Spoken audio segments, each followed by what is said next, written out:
यहोशू अध्याय 4।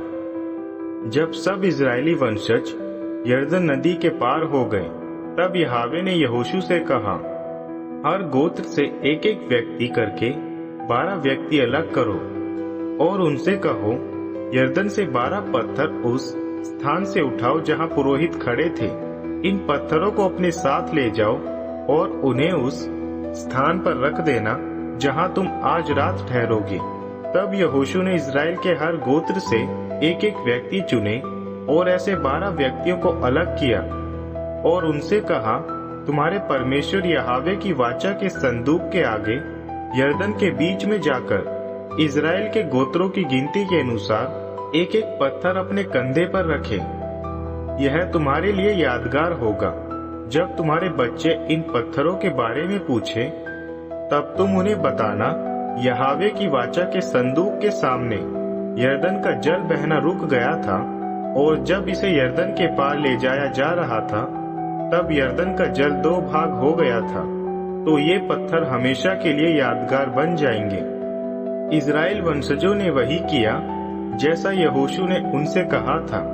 उन्होंने यरदन के बीच से 12 पत्थर उठा लिए, इजराइल के गोत्रों की गिनती के अनुसार। उन्होंने वे पत्थर ले जाकर तंबू में रख दिए। यहोशू ने भी 12 पत्थर यरदन के बीच उस जगह पर रखे जहां पुरोहित वाचा का संदूक लिए खड़े थे, जो आज तक वही है। यहोवा द्वारा यहोशू को कहे अनुसार संदूक लिए हुए पुरोहित यरदन के मध्य में तब तक खड़े रहे जब तक सब लोगों ने नदी को पार ना कर लिया। यह उस आदेश के अनुसार था जो मूसा द्वारा यहोशू को दिया गया था। जब सभी पार हो गए, तब यहोवा की वाचा के संदूक को लिए हुए पुरोहित सब लोगों के आगे चले। मूसा के कहे अनुसार रियूबेन, गाद तथा मनश्शे का आधा गोत्र युद्ध के लिए हथियार लेकर इजराइल वंशजों के आगे चला। इनकी संख्या लगभग 40,000 थी, जो युद्ध के लिए पूरे तैयार थे। यहोवा की उपस्थिति में ये युद्ध के लिए आगे बढ़े और यरीको के पास मैदान में पहुंचे। यह वह दिन था जब यहोवा ने यहोशू को इजरायलियों के बीच आदर के साथ ऊपर उठाया, जिस प्रकार अपने जीवन काल में मूसा आदर के योग्य थे। यहोवा ने यहोशू से कहा, वाचा का संदूक उठाने वाले पुरोहितों से कहो कि वे यरदन नदी से बाहर आ जाए।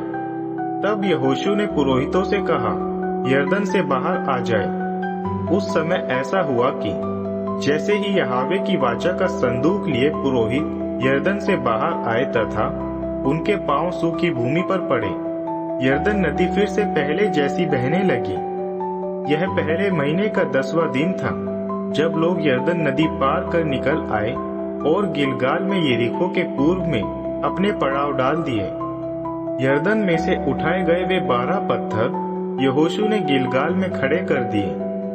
इजराइल वंशजों से यहोशू ने कहा, जब भविष्य में तुम्हारे बच्चे अपने पिता से यह पूछे, क्या अर्थ है इन पत्थरों का, तब तुम अपने बच्चों को यह बताना, इजराइल ने यरदन नदी को सूखी भूमि पर चलते हुए पार किया था, क्योंकि यहोवा तुम्हारे परमेश्वर ने नदी पार करने तक यरदन के जल को सुखाए रखा था, ठीक जिस प्रकार यहोवा तुम्हारे परमेश्वर ने लाल सागर को सुखा दिया था जब तक हम पार ना हो गए थे।